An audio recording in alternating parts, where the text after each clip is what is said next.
welcome to Women's Sports Weekly, where women's sports happens every day, but we talk about it once a week. I'm Carolyn. And I'm Danielle. Women's Sports Weekly is a podcast where we discuss the latest news, explore interesting stories, and share our love for women's sports.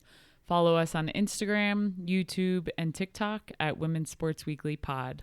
Follow us and rate us on Spotify and Apple Podcasts. And thank you to those who did rate us on Spotify and Apple Podcasts. We see those ratings coming in. We are so appreciative. And for everyone who has done it and sent us a message that they did, your stickers are in the mail, and hopefully you'll be getting them really soon. It is Pride Weekend here in Denver. Sure is. We are in the thick of it. By the time this comes out, Pride Weekend will be over in Denver, but Pride Month will still be happening all throughout June. How are you holding up in the thick of Pride Weekend? Good. Thursday night, we saw Patagonia, which is a drag queen who is all about the environment. So good. She's a great follow on Instagram. So it was really cool to see her, and she brought on a bunch of other people. So it was a great show. And last night, we were at the Summit in Denver for a Pride event, and it was so much fun. A lot of times when we go out to traditionally gay bars, it's a lot of gay men and some queer women, but predominantly gay men. And so I thought when we bought tickets for the Summit that it was going to be predominantly men, and there were only queer women and non-binary folks. And it was just so nice. It makes such a difference to be in community with everyone. Yeah, it was really cool. And the Summit's a cool concert venue here in Denver, and they turned it into a dance floor, and there were great DJs on stage. We ran into some people, which was super exciting. We've talked about Denver's finally opening an all-women's sports bar, hopefully this summer or early fall, called the 99ers. And I know they've been getting a lot more attention, and the spotlight's been on them, and seeing all the glow sticks in the room with the 99ers logo on it was really cool. Yeah. And we actually got to meet the two owners of the 99ers, which was really nice. Yes. So yeah. And they were super cool. It's cool to see this kind of community come together as well, because the WNBA club in Denver, they are amazing. And now we've met Annie and Miranda from the 99ers. It's just cool to see this women's sports thing come together, and the community that I didn't really expect from doing this podcast, and especially this really great Denver community that we're building. It's been really nice. Yeah, really excited for that bar to open up, especially seeing everyone out and excited. Last night, I believe they had a table where they were giving things away, and by the time we got to them, it was gone. So people are ready and they're excited. So that was really fun. We were out on the dance floor dancing to all the 2000s, early 2000s hip hop. Felt like I was at an 8th grade dance again. Everyone was sweaty. It was just so fun. Someone walked past us and they were like, "I love your podcast." And my jaw dropped to the ground. Shout out Callie. Thank you so much for listening. Thanks for stopping and telling us. That was awesome. It was the first time that anyone stopped us out in the wild, recognized us, and said that they listened to our podcast. So a very surreal moment. And I know that we were in the prime place for it at a queer event during Pride, but it was super cool. And Callie was really, really sweet. And it's just really nice to meet people who are also passionate about women's sports. We do this because we're passionate about it. And again, this community that we are working to create is just so cool to be part of. I'm just happy to be part of it. Yeah, for sure. I will say, going out in your 30s, oof, I feel it. Oh my gosh. I feel it. We don't go out that late anymore. And last night we did, and I am tired. And my knees hurt. It's like a whole new level. We stayed out till 1 a.m. Yep. And this morning I was unwell, went to a Pride yoga class, which was also great. Pride weekend will get you as you get older. Yeah. And so we keep trucking on. We've got more to do this weekend. I know. We got a lineup. We keep on moving through, and then we will not go out for another year. We'll see everyone again next Pride. Yeah, right. All right, let's get into the sports. Let's get into the highlight reel for this week. What do you have for us, Dee? For our first highlight, I'm going to focus on the WNBA, and specifically the Chicago Sky played the Dallas Wings this past week. And Angel Reese, rookie on Chicago Sky, recorded her 7th consecutive double-double to set a WNBA record for rookies when they beat the Dallas Wings 83-72. She's a walking double-double. 7th consecutive to do as a rookie is very, very impressive. Oh, it's so hard to do. Double-double is getting double points and double rebounds, or double points and double steals, like double digits. Yes. She ended the game with 16 points and a season-high 18 rebounds. She just works so hard underneath the basket. It's so much grit because she's not the biggest person out on the court, but she is the hardest working person under the basket. Can you get a double-double if you do like 18 rebounds, 10 assists? Is that still a double-double? Yep. Okay, so it doesn't have to be points and something else. It can be anything. Correct. Got it. I Cool. feel like typically it's usually points and rebounds because those stats you're more likely to get, but it could be anything. The Sky also broke a 4-game losing streak, which good for them, beating Dallas Wings. With Reese's record, she passed Tina Charles and Cindy Brown for the most consecutive games with a double-double as a rookie. So like I said, she set the rookie record there. But she has not passed the overall record for consecutive double-doubles. The one and only Candace Parker still holds that record for 12 straight double-doubles. I miss Candace Parker. I know. You know I love her. But just had to shout out good old Candace Parker I for hope holding she's that enjoying record. retirement. It would be just so fun to see her interact with the rookies and just see her play one more time. So back to Angel Reese. She is now averaging over 10 rebounds a game through 14 games this season and is the league's second leading rebounder behind the MVP herself, Asia Wilson. And this is all at the time of recording. Other notable performances for the Dallas Wings: first Chicago Sky game, Marina Mabry and Kennedy Carter both scored 19 points. Kennedy Carter on the Sky went 100% from the floor in the first half, scoring all 7 of her shots. Whoa. And then rookie JC Sheldon, who played for Ohio State and is now on the Wings, recorded her first start that game, which was pretty cool to see. It's also nice to see Camila Cardoso back out on the floor after her injury. She had 9 points and 11 rebounds. That's great. And Enrique Agumbawale finished with 31 points and scored 17 of those points in the fourth quarter. She plays for the Dallas Wings. They are struggling. She's a walking bucket, though. Yes. And the Dallas Wings have some injuries that are preventing some of their starters from playing. And the Chicago Sky, you're always going to get a tough game from them. Always. And they came out with the win. I think the Chicago Sky would be, for me, the scariest team to play. Hot take. Hot I don't know take. if I would agree with that, but I just feel like I would get pushed around quite a bit, and I would get the stare down and the too short from Angel Reese, and then I would just want to go Marina home. Mabry is the biggest trash Oh my talker gosh. probably in the league. Yes. Just filled with people who can talk a little talk. Yes. So that's my highlight for the week. What do you have for us? Staying in the WNBA, the Las Vegas Aces beat the Connecticut Sun last Friday, 85-74. This was a huge win for the Las Vegas Aces. They gave the Connecticut Sun just their second loss of the season. The Las Vegas Aces moved on to 8-6. So they've been struggling as of late. It's crazy. Asia Wilson had 26 points, 16 rebounds, a double-double for her. I mean, we say this all the time. She's the best player in the league. Yeah. She's the best player in the world. The other exciting thing is that Chelsea Gray is back for the Las Vegas Aces. She's been out with an injury. She played 17 minutes with 4 points. She appeared in the game before versus the Seattle Storm last Wednesday, and they also won that game. So she's back in 2 games now, limited minutes.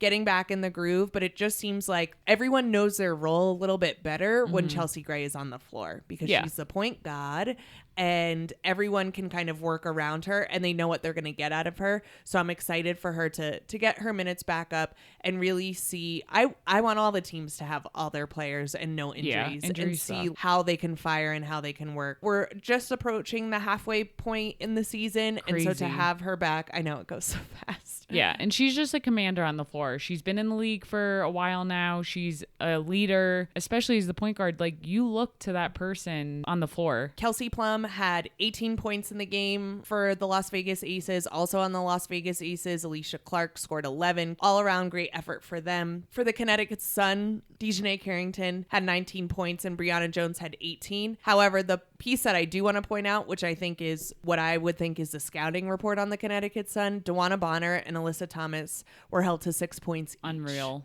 So if you want to beat the Connecticut Sun, you have to do something about Dewana Bonner and Alyssa Thomas, and the Las Vegas Aces did that. And it's going to be a battle going into playoffs. Yeah, we have teams with good records, but there's so many great teams in the league with great players that could turn on that switch at any moment. So it is going to be exciting when we get towards playoffs to see how things shake out. Yes, and now that we're approaching the middle of the season, it's a 40-game season. We're at 15, 16 games for some less, some more. You're starting to see that these players are beginning to work together. Even the Indiana Fever are going on like a little bit of a run right now where they're starting to find their groove of how to find cohesion within the team. And this is also a time when injuries start to become more prevalent. As we transition into the second half of the season, it's almost like it's not what you've done in the first 10 games. It's like, what have you done in your past 10 games? Because that's going to tell more about your trajectory than your first 10 games of the season. All right. So we are going to focus now on the Olympics. There's so many things happening. USA Olympic trials are happening in both swimming and track and field. So let's talk a little bit about USA swimming. Katie Ledecky has already won the 1500 meter, 400 meter, 200 meter. She is full lengths ahead of people. It's scary. Essentially, there's no one even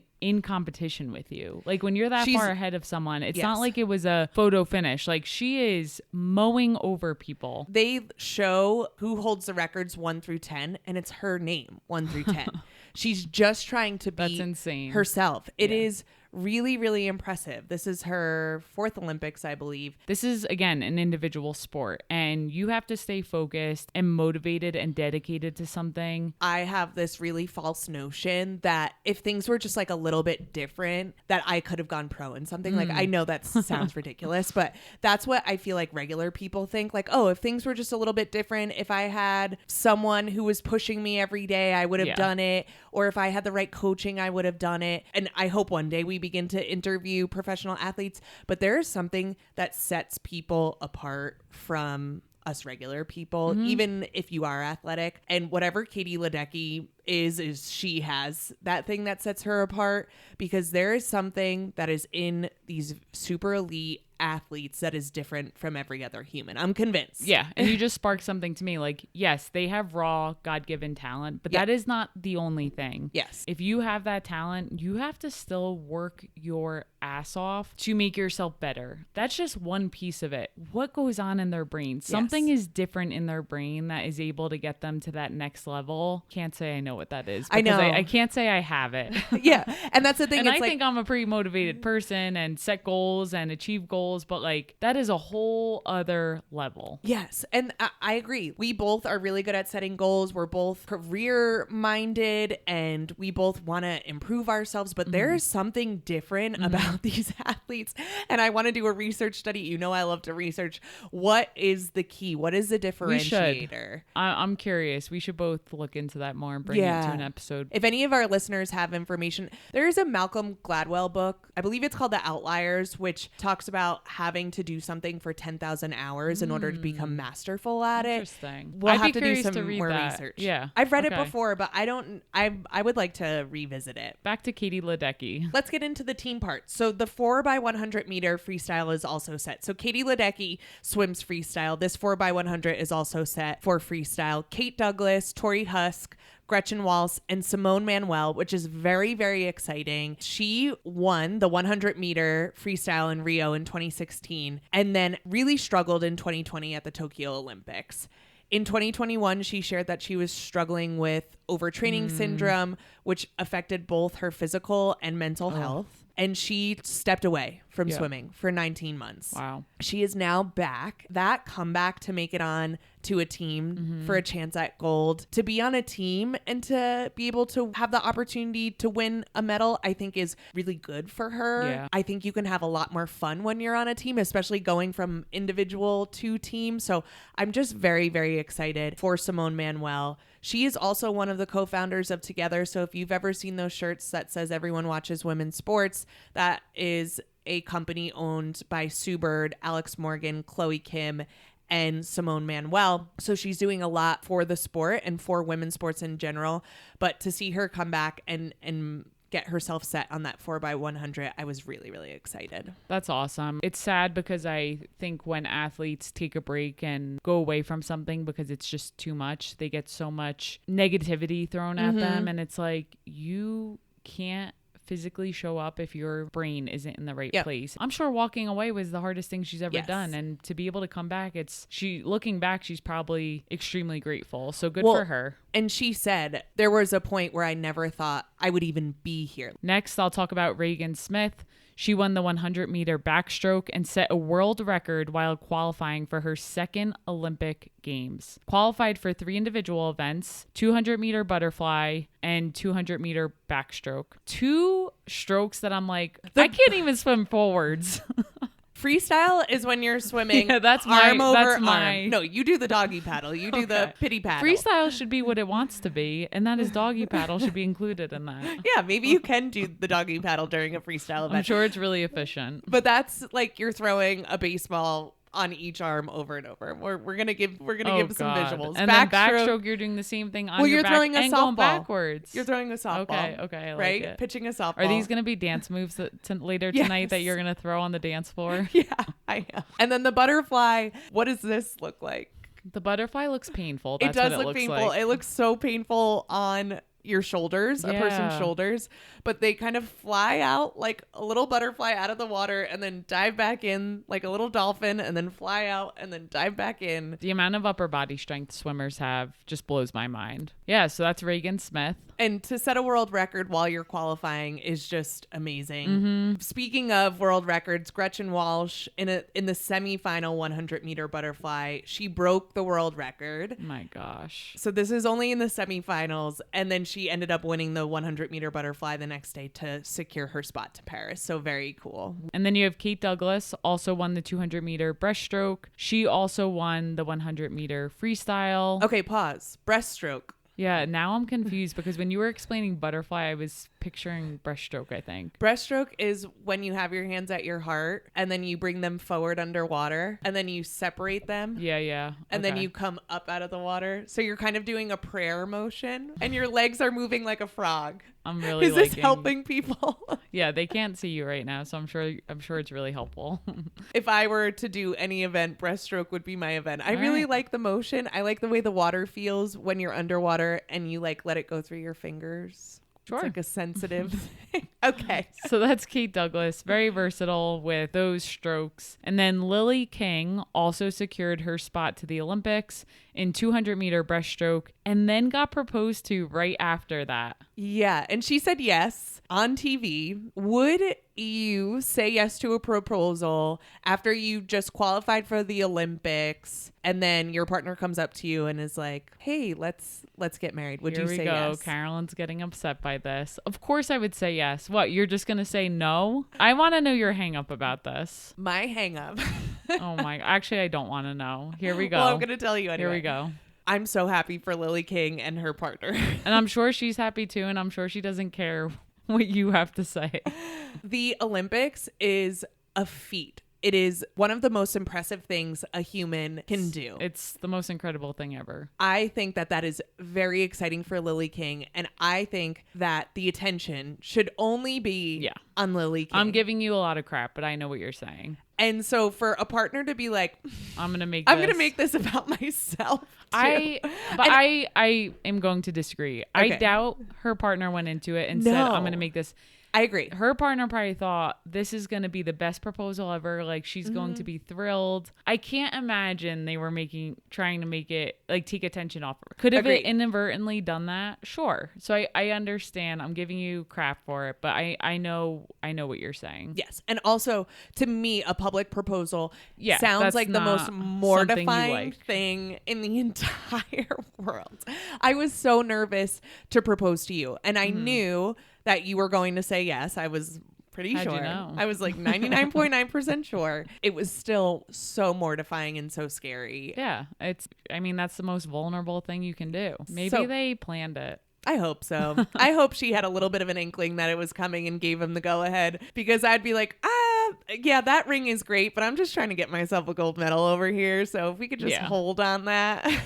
Lily King's collecting all the rings. If you made it to the Olympics, it's very common for Olympic athletes to get the Olympic rings tattooed on them. Would you do it? Probably. Yeah. I'd get it tattooed right across my forehead. I'd be like, I am an Olympian. Alexi Pappas has it, and I know a lot of other Olympic athletes have it. I would have to think yes, like that is the coolest thing ever, and why not? Where are you getting it? I like the idea of having it in my bicep, so probably not there where I across your can see forehead? it. No, I don't think I want any face tattoos. Okay. And I really hope you decide not to get any face tattoos. Well, as don't worry. I'm not an Olympian. I don't have whatever that thing is.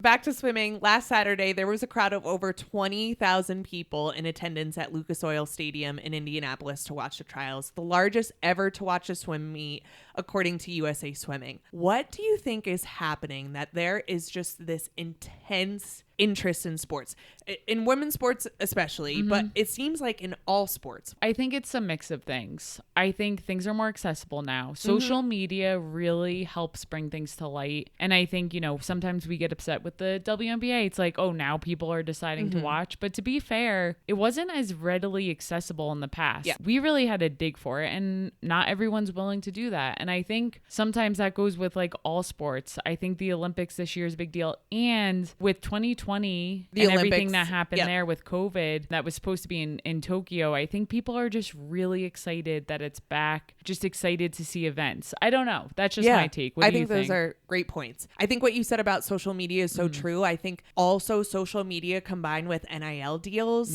is adding so much more attention where people can follow people. You can really follow someone from, some people are following them from high school, but pretty much from the moment that they sign to whatever college they're going to, or the moment they get their first NIL deal, you can follow them through their entire career, through social media and through advertisements and things like that, and feel like you're actually connected to them. NIL deals are not just geared towards Gatorade and Nike anymore. There could be beauty product that someone is watching this commercial, they've never seen a sport, but they see someone on this commercial and then they're like, who's that? I don't know. You're reaching more people. Yeah, that's a great point. It's not just sports performance things that they're getting sponsored by, it's lifestyle. If you wear long nails, then you're going to have a long nail sponsor. Yeah. If you dress well, then you're going to have clothing sponsors and things like that. And anything, you name it. Nail polish. Yeah. I also think, like you mentioned, after COVID, I think people do just want to get back to being in community. I think people have realized how important that is.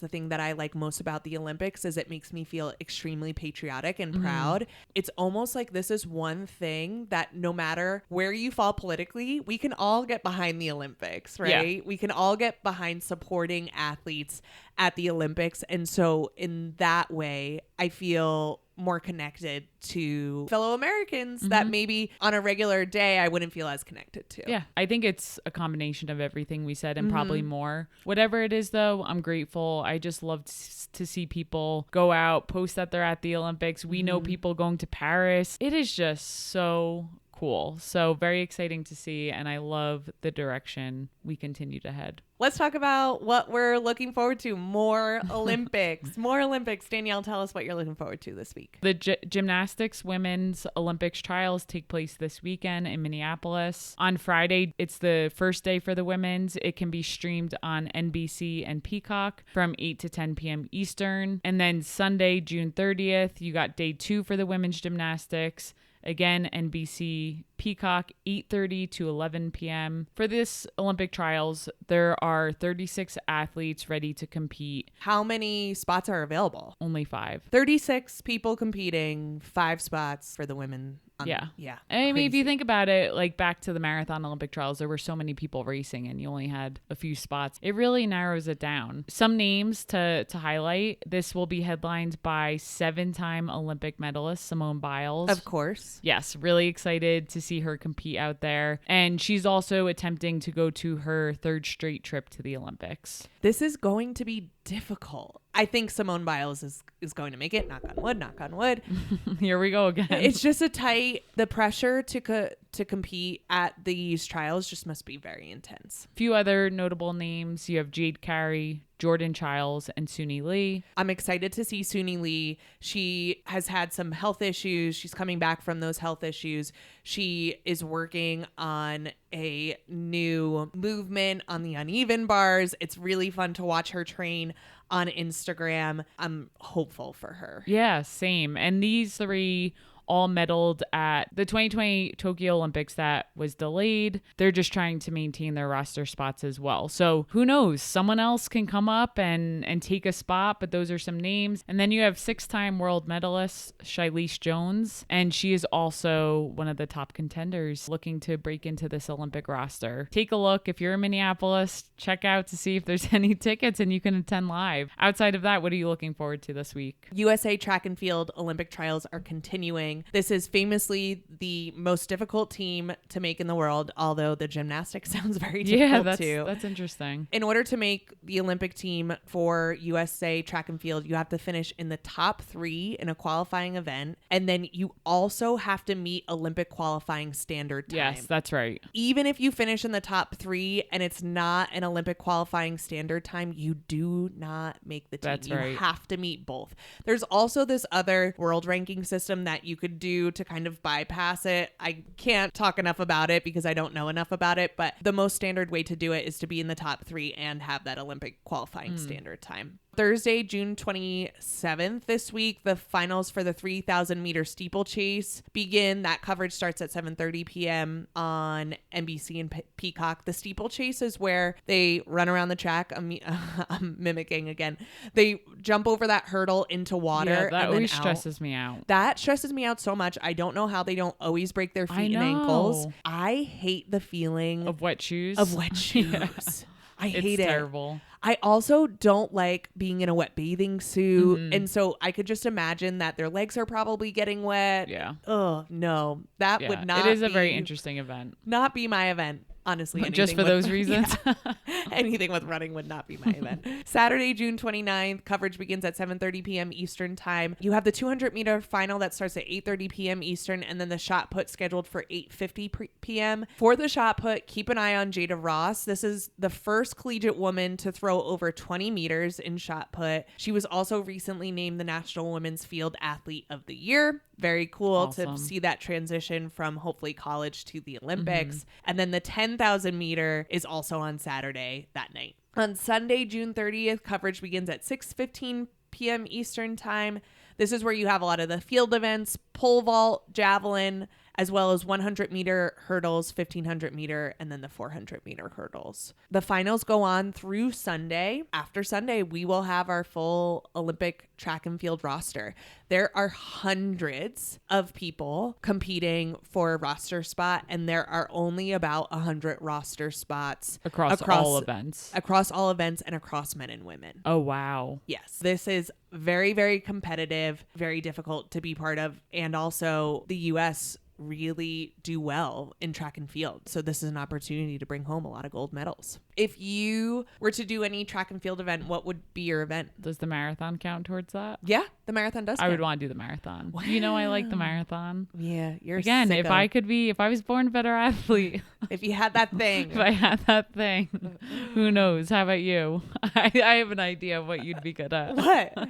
I want to hear what you say first. Okay, so the part of me that thinks that I'm an athlete and coordinated would want to do hurdles, like sprinting hurdles. That's not what I was thinking, but that's no, cool. but I'm not fast enough. I'm not coordinated enough. I feel like pole vaulting is the coolest thing because they get to throw themselves up in the air and fly Carolyn, over something. no. Again, not coordinated enough. I feel like I would be a hammer thrower. Okay, I was thinking shot put, so we're on the same page. So you are very strong. I am. And hammer throw is a handle with a string and then a ball attached. Yeah. And you spin it around in a circle. You spin it, spin it, and you let it fly. Oh, I've seen it. It looks so cool. The women who do it look so cool. You want to do that over shot put because you think it's cooler looking. And it goes farther. Shot put is very hard because you put so much effort into it's it. insane. And it Doesn't I go know very it goes far, but it doesn't It's a look lot of like weight. it's going far. Yep. Hammer throw it, that thing can fly. Oh, man. Olympics, we can't wait for you to happen. We are getting so excited. Every country does this, right? So we're just talking about the US, but every country is doing these trials in some form or fashion, and we just get the best of the best competing. There's nothing, to me in sports, there is nothing better. Oui. I agree. And with that, that's it for this week. We will see you next week on Women's Sports Weekly. In the meantime, watch women's sports, rate and subscribe to the podcast on Spotify, Apple, and YouTube. Share the podcast with your friends. Keep sending us topics you want us to cover on Instagram at Women's Sports Weekly Pod. And thanks for joining us. And if you see us in the wild, say hello. Yes, please. That really made our night last night. So if you see us out and about, please say hi. We love it. Bye.